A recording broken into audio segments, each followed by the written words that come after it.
La Star Academy, CST bientôt fini. Le 26 novembre prochain, les 4 demi-finalistes que sont Enola, Anisha, Léa et Louis vivront leurs derniers instants au château de Dammaril-Lys avant une finale très attendue en direct dès 22h ce 26 novembre. En attendant que cet ultime rendez-vous ait lieu, les élèves se préparent et analysent les détails de leurs dernières prestations pour éviter de refaire les mêmes erreurs et mettre toutes les chances de leur côté pour remporter l'aventure. Louis a chanté Respire encore aux côtés de Clara Luciani, Anisha a eu droit à un duo avec Claudio Capeo et Enola avec Patrick Bruel. Léa n'était pas en reste puisque le caractère fort de cette saison a eu l'honneur de partager une chanson avec Marc Lavoine sur le titre J'ai tout oublié, qu'il chante d'ordinaire avec Christina Marocco. Les caméras ont filmé les deux artistes à quelques secondes du début du show.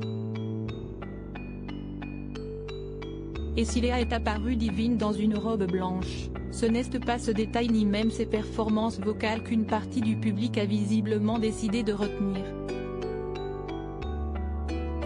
Petit bisou, grande et fausse, polémique. Léa devait normalement s'installer sur une grande balançoire blanche et débuter la chanson à quelques mètres au-dessus du sol, mais le dispositif a malheureusement cédé.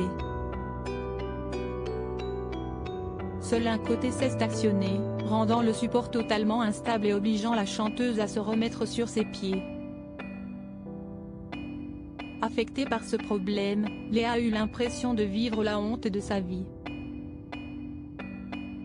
Avant de se lancer dans l'interprétation, Marc Lavoine, voyant son malaise, a furtivement embrassé Léa dans le cou. Si ce geste a fait naître un grand sourire sur le visage de la jeune Léa, les téléspectateurs, eux, ne se sont pas gênés pour critiquer l'attitude de l'ex-mari de Line Papin. Il n'a pas fallu plus pour que toute la toile s'enflamme et fasse de Marc Lavoine la cible de tous. Mais l'artiste a pu compter sur le soutien de nombreux défenseurs, outrés par les commentaires très virulents écrits à son égard. Je comprends que le bisou de Marc Lavoine vous ait inquiété pour Léa, mais Léa vient clairement de dire dans le live que c'était un amour et qu'il était gentil avec elle, donc elle n'était pas du tout déstabilisée contrairement à ce que vous disiez. S'il y a bien une personne qui peut évoquer cette situation, c'est Léa, principale concernée. La jeune femme, restée discrète sur le faux scandale, s'est enfin exprimée après plusieurs jours de silence. Auprès de Télé Loisirs, elle a tenu à prendre la défense de Marc Lavoine. Je l'ai très bien vécu parce que Marc Lavoine est bienveillant. Pendant les répétitions, il m'a énormément rassurée. Il s'est comporté comme un papa avec moi.